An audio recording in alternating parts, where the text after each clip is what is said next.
thank you so much, Rachel, for joining me today.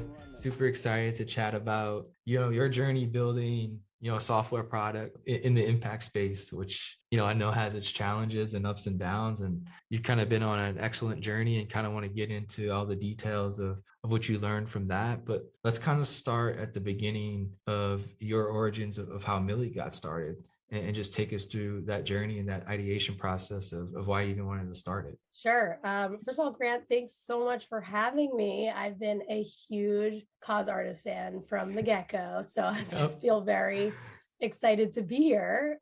And I know that's true because I know you're not saying that because I remember our conversations years ago. So yeah. cool. Oh my God. I feel like I get all your emails. You're just, you're in it. I'm excited to be here. This is fun for me. I started Millie about 3 years ago now. And the initial goal was really around individual giving. So the thought was, I'm a millennial, hence the name Millie. That's why we named it Millie. Millennials get a bad rap around a lot of things.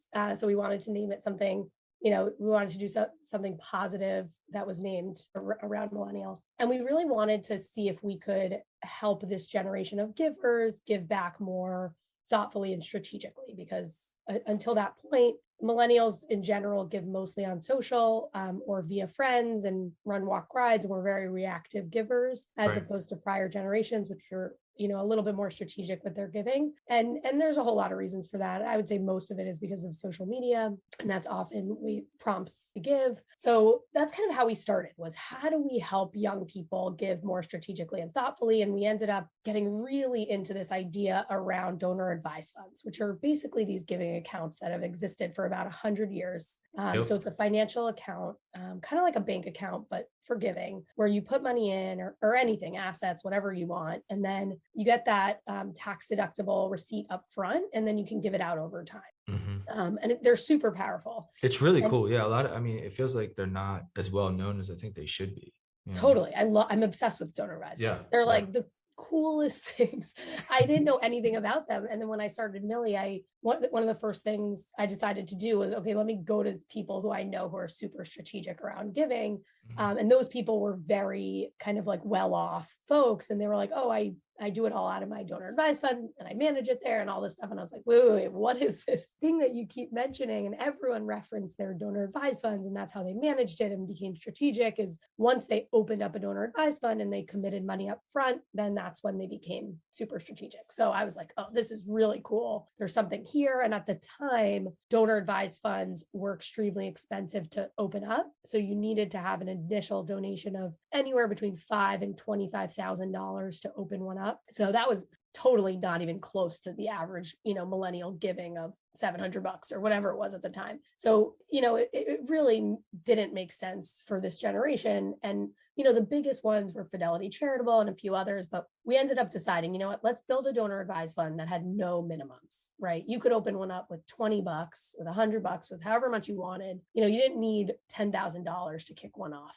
And so that's what we did. And we were really excited. And it ended up being a really fun experience and felt like pretty glass shattering to do it. But at the same time, it wasn't really a business for us. What we realized pretty soon into it was doing these individual donor advised funds. It wasn't like the right fit for my skill set and my early team skill set. We were much better with business to business software. And we got that's my background. I was a software designer, like a product designer for many years, B2B companies. And so early on when we were working on Millie, I want to say less than a year in, I think it was about a year in actually, because it was November to November. We had 2 companies in Boston each come to us and they were like, Rachel, can you build this for our employees?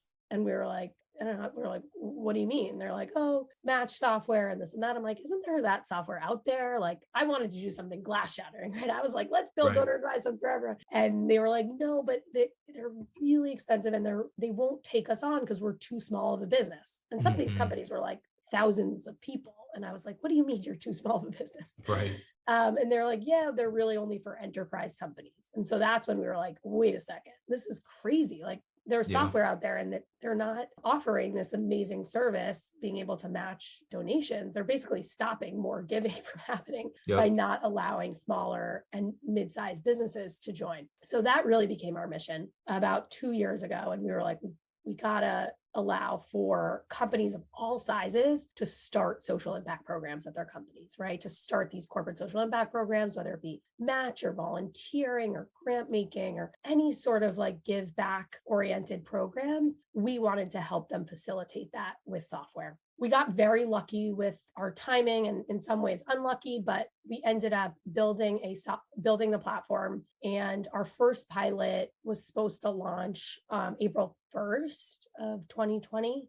So of course that was kind of a disaster. I mean, it was like, obviously everything with COVID happened, and we got a call from them and they were like, listen, everything's frozen. Like, we're not doing any programs, nothing. We're not touching anything. So we're like, okay. So all of our pilots that we were supposed to kick off with that spring, all basically were like, we're not doing it. So we had this brand new software. We were so excited to like roll out these pilots, and we had no customers. And I was like, oh my God, like, how are we going to survive? Like, that was like a really, I even like, I don't think I've admitted this, but like, I even applied for a job somewhere because I was like, how am I going to make, like, how are we going to operate this? Like, I was like, should I shut this down? A few of my founder friends who kept saying, don't shut it down. And I was like, I need to shut it down. Like, there's all of our pilots are gone. Like, COVID's happening. No one's giving.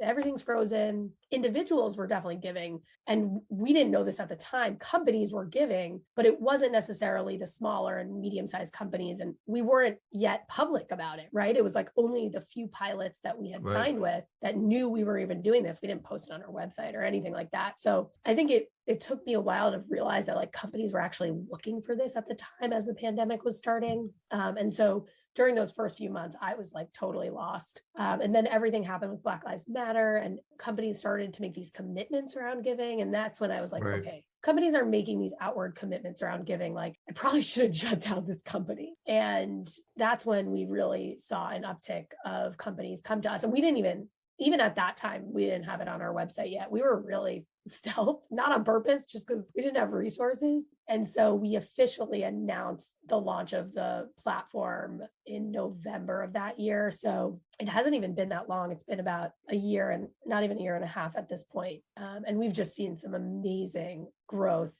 We just feel, I feel so lucky. Like, I don't, like, there were just so many moments of like, is this going to work? And we're definitely at the stage where it's definitely working and it's a sustainable business. And yeah, I mean, we're definitely a different, unique tech company in that we are not a venture-backed business, nor do we want to be. You know, it's been weird. I think everyone it's hard to do. It's hard.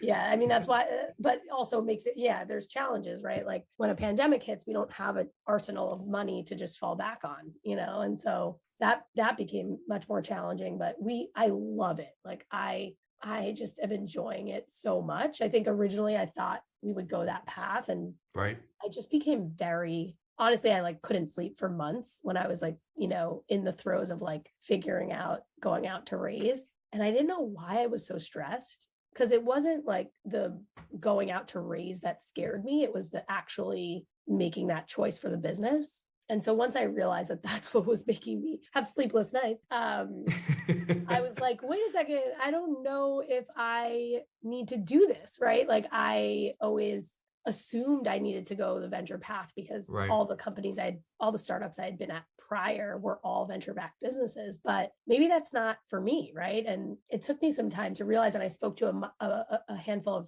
really unbelievable founders, some of which did go that path and told me not to go down this path. Yeah. And that was like a really, really thoughtful choice for them to divulge that, right? Like I'm very grateful to those founders that did that, because they didn't have to say like, you know, the path I took wasn't the right one. And it takes someone who's, you know, really mature and thoughtful to say that to someone. And so I'm just super grateful to those founders, because, you know, for us, it's worked out tremendously. Like we've been able to scale the business with revenue, and it's made it so much more fun. And our team is just, you know, we're employee owned, so everyone has a piece of the business. And, you know, and the reason I love it is because if we ever have some sort of, life-changing event for the business, it's life-changing for everyone, right? Because no one's diluted. Everyone on the team has something that's pretty significant. And that is very important to me, because it can,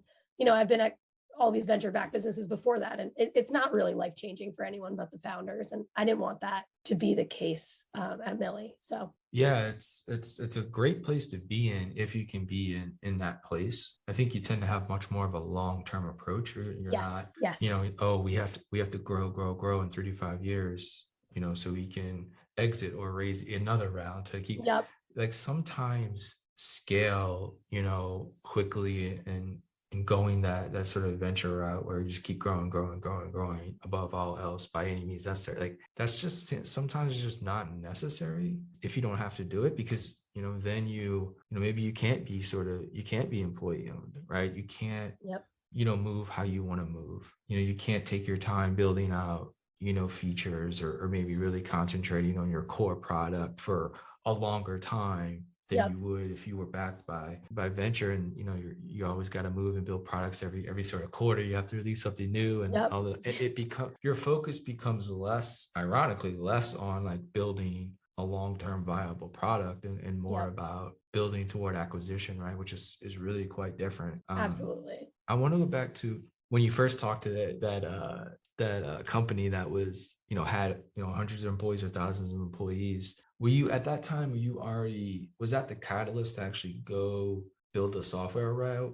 Were you already determined to kind of leave the donor advised fund kind of idea behind already, and this was sort of the kick that you needed to actually go ahead and say, okay, we're going to build this software for?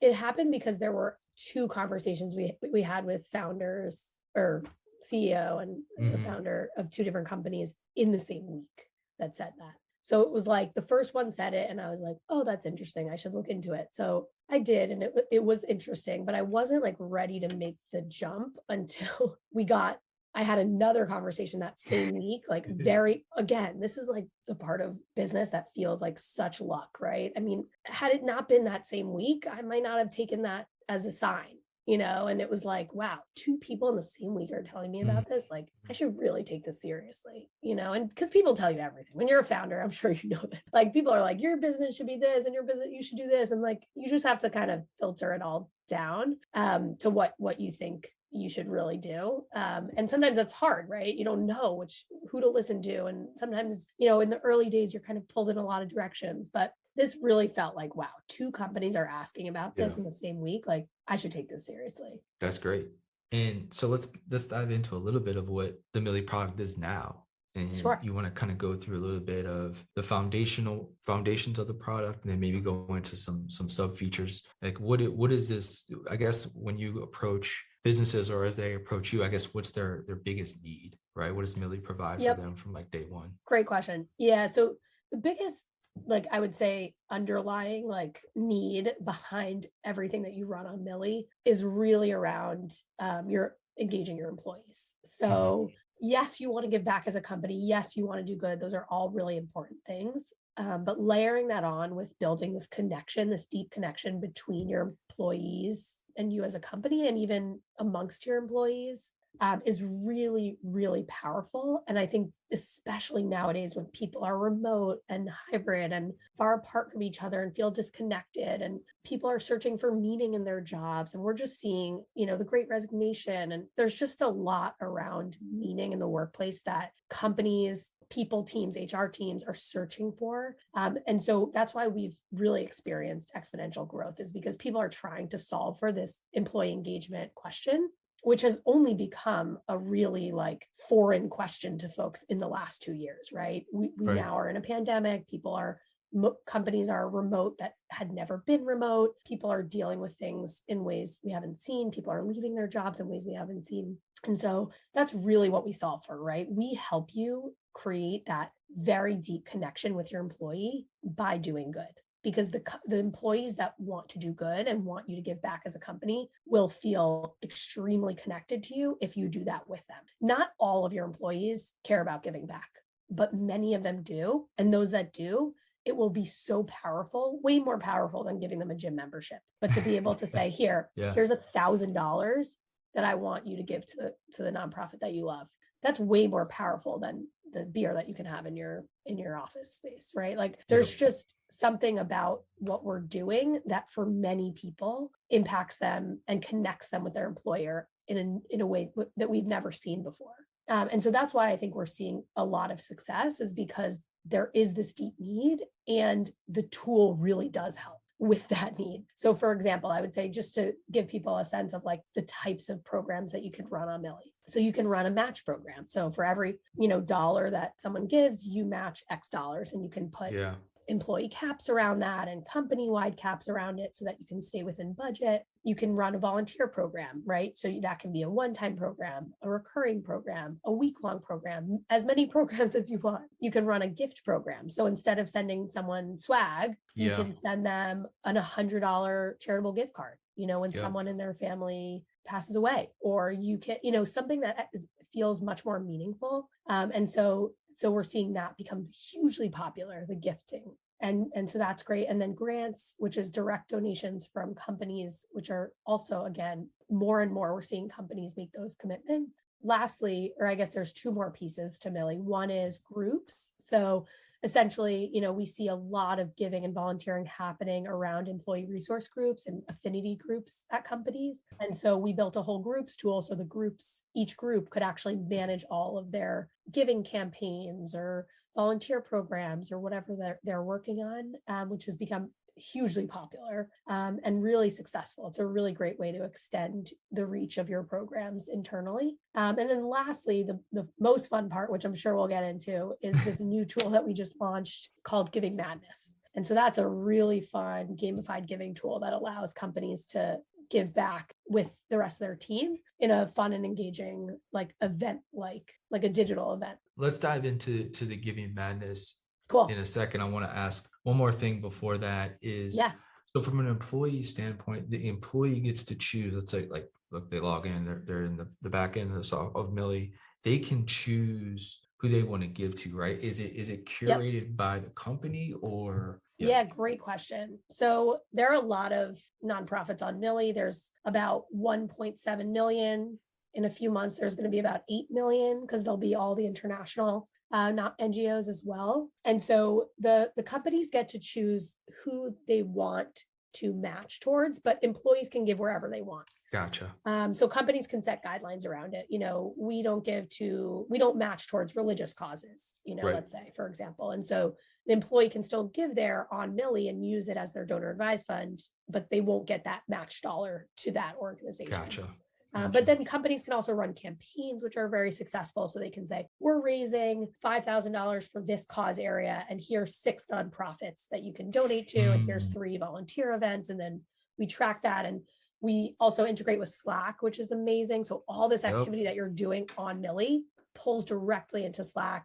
We're finishing up our Teams app. So everything you're doing, if you're a Microsoft Teams company, everything you're doing on Millie will also pull into Teams. So there's really a lot of fun ways to kind of extend everything you're doing on Millie to make sure that everyone in your company knows about it. And there's a lot of social kind of mechanisms that happen when it's integrated with these tools, because for example, one of our customers told us that they had, a lunch and learn with a nonprofit. And then, a month later, someone on the team gave back to that nonprofit on Millie. And because it was part of a campaign, it prompted a little message in Slack, like this Julia donated just back to this nonprofit. And so just that day, 12 more people, because they saw that message, donated to that nonprofit, just because that one triggered message. It's a great discovery tool, right, for others, because like you said, there's so many nonprofits. Yes. I think there are a ton of people that don't know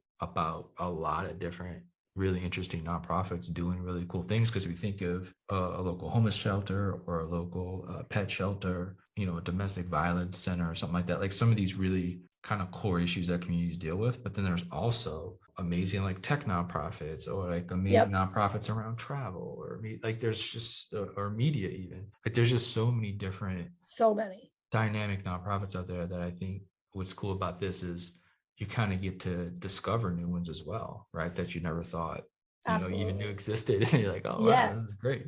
Yeah. And that's one of the things that makes Millie super unique, is that our platform allows for nonprofits to actually build out these profiles, almost like almost like a drag and drop kind of builder, where you could like add different sections and tell your stories. So when you're like searching nonprofits in the Millie database, it's not like you just see a name and an EIN and you click donate. You're seeing stories and statistics and dollar strength and videos and photo. I mean, it's like endless. It's awesome. And it's all because the nonprofits take the time to put it together. It doesn't take that much time. It's usually just a few minutes, and it's totally free, of course. And we're also very unique in that we don't take donation fees, which is very unique in our space. We're, I think, the only one still, in the corporate giving space, I should say.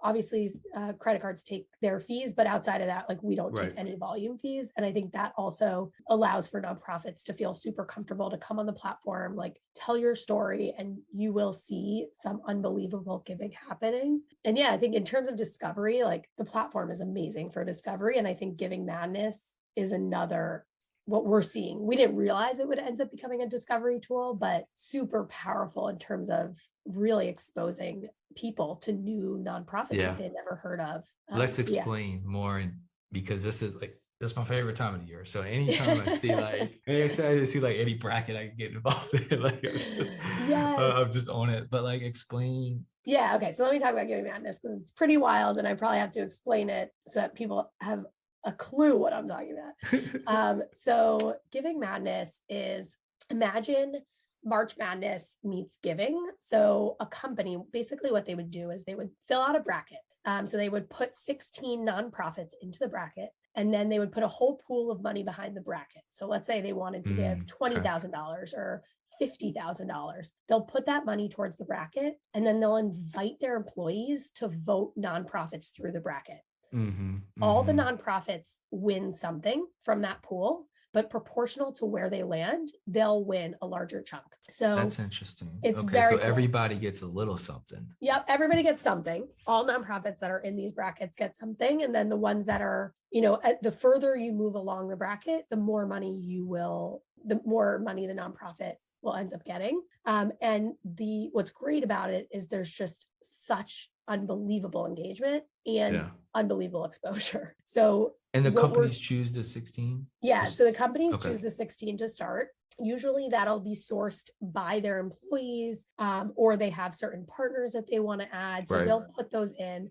Those nonprofits have these very vibrant profiles, like I described, and then the employees will then vote them through. And it's a time-based event. So companies can choose whether they want it to be a 4-day event. It's 4 rounds: the Sweet 16, Elite 8, Final 4, and the championship game. So each round can be a day, can be a week, it can be however long you want. And so what we're seeing is most folks are doing either a month-long bracket, so 4 weeks. Each week is a round. And then some companies are doing a 1-week bracket. So they'll start it on a Monday, it'll end on a Friday, and each round is a day. So yeah, we're so excited. That's awesome. This is the first year for it? Yeah, this is the first year. This is something I've been wanting to build for literally since Millie started 3 years ago. Like, I've been hooked on this concept. It's kind of like a product by itself, really. Oh, yeah. I mean, it could be. Totally. It's cool. Totally. Yeah, we're actually seeing a ton of companies. So a lot of our customers are using it, but then we're actually seeing a lot of companies sign up just to use that on Millie, which is great. Like, we want to support that. Because we think of it as almost like a gateway tool a little bit, like companies that aren't necessarily like sold on setting up a whole social impact program are like, let's start with this Giving Madness thing. Let's do a week of it or a month of it, and let's see how it goes. And let's put 15K towards it, or 10K or whatever. So they don't even need to be a part of the Millie platform. They don't even be a customer yet to use it, you're saying? Exactly. Right. Great. Yep. And companies that are under 25 employees can use it for free. So we're really lucky. We ended up getting a grant from the Gates Foundation. So because of that grant, any of these small businesses can use it for free and start the brackets. I want to talk a little bit about the future. And I know that it can be difficult. I mean, you kind of went through it already with just this hammer to your company and to like your mindset, right? With COVID, and obviously it seems like we're coming through out of it, and it seems like something that substantial would be difficult to see happening in the foreseeable future. So like as you look 3 to 5 years down the line, even a decade for you, because I think it's really cool because you can, right? Like you said, it's your employee owned, like you're looking at this as essentially your life's work. I mean, I don't want to get absolutely like, you know, crazy ahead of myself, right? But like when you put this you are years of your life into right. something and you bootstrap it and like your employee owned, like that's a much more long-term, right, mindset. Yep. So as you look like, well, let's just say 3 to 5 years, because it's enough to comprehend right now, I guess.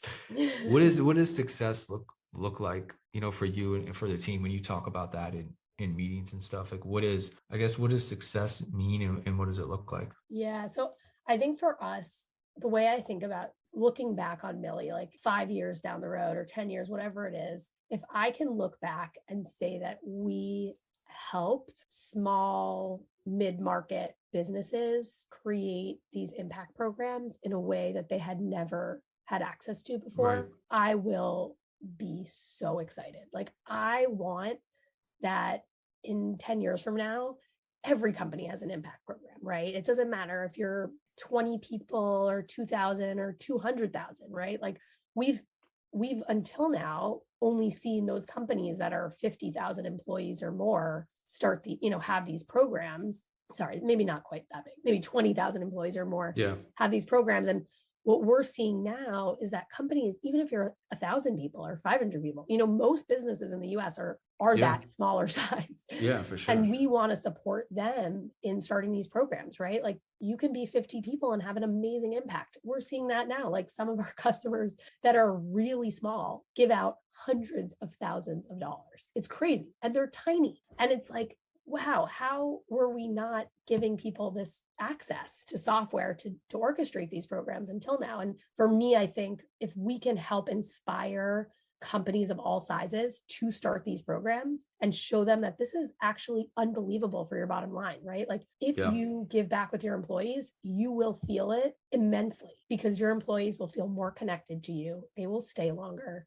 You will have a different relationship with them if you give back with them. And so that's what I'm really excited about, is like seeing just the industry in general grow and inspire companies. Because right now, I would say as an industry have only touched, so not just us, but like all the companies that have come before us that have focused on those larger companies, we've only touched a minute amount of companies, right? Like we're talking probably under 1% of companies in the US have these programs. And I'm telling you, if we can get that number to grow exponentially, especially amongst those small and medium-sized businesses, I will feel like we did our job. How many employees do you have now? So we're small, but we're growing.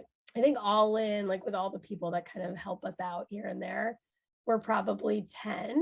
But that's the great thing about software though, right? You could keep a small team and really build an amazing product. Yeah. Our team's amazing. I think that's the other piece of being scrappy, and I call it pseudo bootstrapping because we did take on a little bit of, friends and family money when we first started 3 years ago, but we ran through that very quickly. Yeah. That was the idea stage. That was gone. I know. Exactly.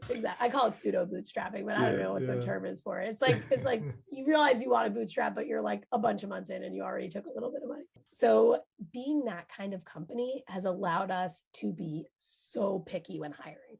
So our team is just, we're small and mighty, but everyone is, in my opinion, you have great applicants though, like when you're absolute rock stars. Yeah, because we're not just growing for the sake of like, I need like another 10 people in this department. We need to grow X, blah, blah, blah. Like we're just waiting for the right people to come along that we're like, this person is an A+ person and we need to have them on our team. Like the second we as a team are like, oh man, we got to have that person, that's when we hire.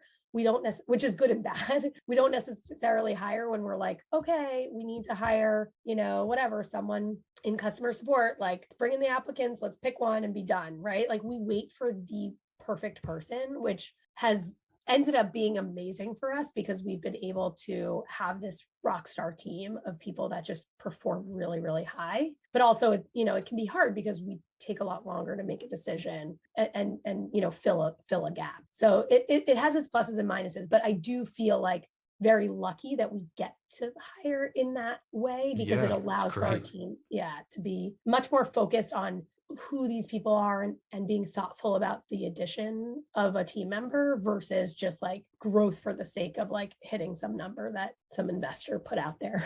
Right.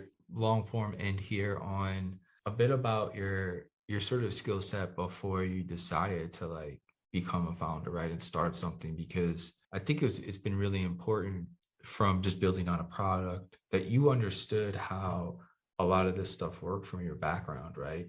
Yep. Whether it's design or development, I think you knew the process of what it takes to build, a scalable software system, right? And just that alone, you have like a real edge. When you talk about bootstrapping and you talk about raising money, a lot of that goes into design and development, right? Skill sets that perhaps people don't, they don't have equipped because they went to, got educated maybe perhaps on something different. That a lot of that money is spent over there. But when you have that skill set already, you don't have to spend that capital. It allows you to, bootstrap in a way because you can do it and you can hire a friend to help with development, or you're a developer and you can hire a friend with a designer for fairly low cost, right? Because people just want to help out at that stage. But I guess what would some advice you would give if building like an early stage product? Because I deal with like conversations around founders all the time about, development and design, what to spend money on, right? And like how much would it cost to build this, and how many developers do I need, and all this stuff, right? It's still very opaque for a lot of people.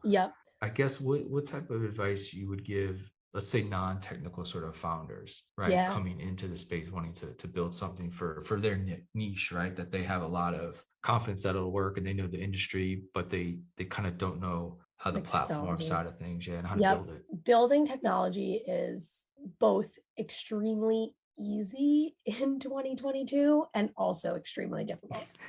So it is like, in some ways, like you don't need real server. I mean, there's just like so much of building and designing products and software that is just very cheap, meaning like if you're going to go, that's why bootstrappers in the last few years have been wildly successful, because you can get something up and running really quickly, really inexpensively. But for those that don't have those skill sets, I think those folks can often get taken advantage of in the space in a way that makes me very nervous. And it's kind of I think it's a stain on our industry, right? I think there's just a lot of folks out there that see these founders and will just charge them crazy amounts of money.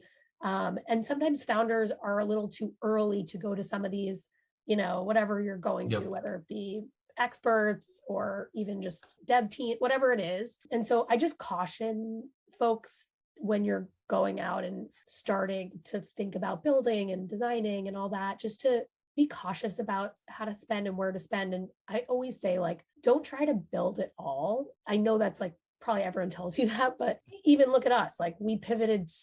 Our pivot was like, it was like a 180, so to speak, in the, a year in. And imagine had we like built out too much. And like, there was so much I like had on the docket to build out for individuals that like, thankfully we didn't have the money to build and didn't have the time. But had we just like thrown all of our money and our time at that, we would have been so far down that path that we wouldn't have been able to pivot. So I just caution, like, if there's ways to like use like no code builders and things like that, just to prove what you want to build, do it. The more, and there's so many no code builders now, like, and ways that you can just like build out in Webflow, or tools that are just super easy to like, for someone non-technical to just jump in and try to use. Like I would push you to try, unless, you're doing something with AI and whatever, like virtual reality or whatever. Right.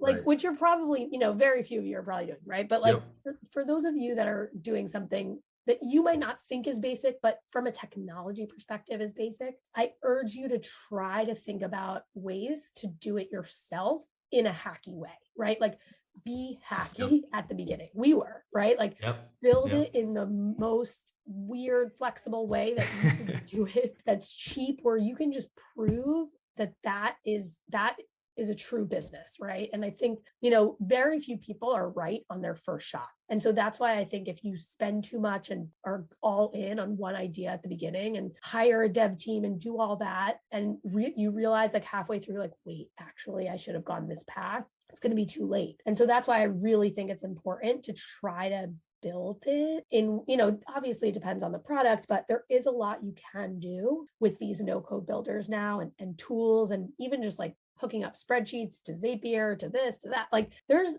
ways to build things. So try to be scrappy. Like don't think because you're non-technical that you can't like come up with ways to prove out your MVP. I have faith that you can, obviously not in every use case, but I think in most use cases. And I've spoken to a lot of non-technical founders at this stage. And so I think there's a lot that they can prove out with, WordPress themes and this thing. And there's just a lot of ways to kind of get that initial proof off the ground before you go out and build everything from scratch. Yeah, it's great. It's a great time to be like a non-technical, founder or idea person, because you can get it built. Like you said, I mean, there's just so many ways to rapidly get something off the ground if you're kind of willing to just, kind of learn real quick and just practice building it. I mean, I think people will become pretty interested in how they can hook things up very quickly and get, like you said, like an MVP out the door, or some type of demo even to make their first sale or something like that. There's so much opportunity out there to get your idea off the ground. So, well, thank you so much, Rachel, for joining me. Thanks so much, Grant, for having me. Amazing. Best of luck for the next, let's say 20, 30 years. Is that okay? Can you say that? This is my life's work, man. You will see me for many, many decades doing this. Awesome. Well, best of luck to you and the team. Tell the team what's up, and keep grinding. Thanks so much, Grant.